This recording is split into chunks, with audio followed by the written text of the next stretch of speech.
আগস্টের শেষ দিক থেকেই আশুলিয়া ও গাজীপুরে তৈরি পোশাক খাতে দেখা দেয় অস্থিতিশীল পরিস্থিতি।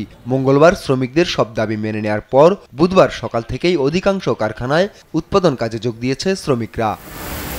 তবে 18 দফা দাবি মেনে নেওয়ার পরও বন্ধ গাজীপুর ও সাভারের 32টি পোশাক কারখানা, এর মধ্যে গাজীপুরের 13টি ও আশুলিয়ার 19টি।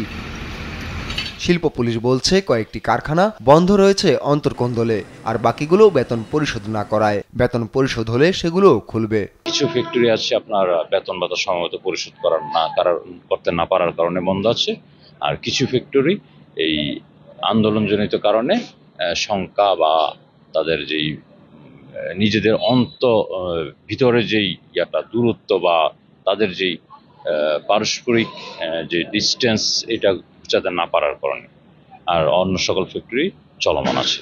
এর বাইরে সব কারখানায় ফিরেছে কর্মচাঞ্চল্য। কারখানা জুড়ে পুরোদমে শুরু হয় উৎপাদন, বাড়ে শ্রমিকদের ব্যস্ততা।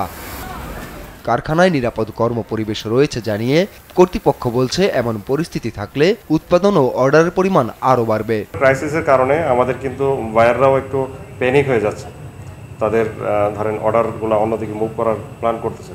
যদিও ধরেন গভর্নমেন্টের কারণে, ডক্টর ইউনূস সাহেবের কারণে একটা পজিটিভ একটা ভাইব তৈরি হয়েছিল, বাট এই সুযোগটা কিন্তু আমরা এই কিছু আনরেস্টের কারণে আমরা কিন্তু হারাতে যাচ্ছি।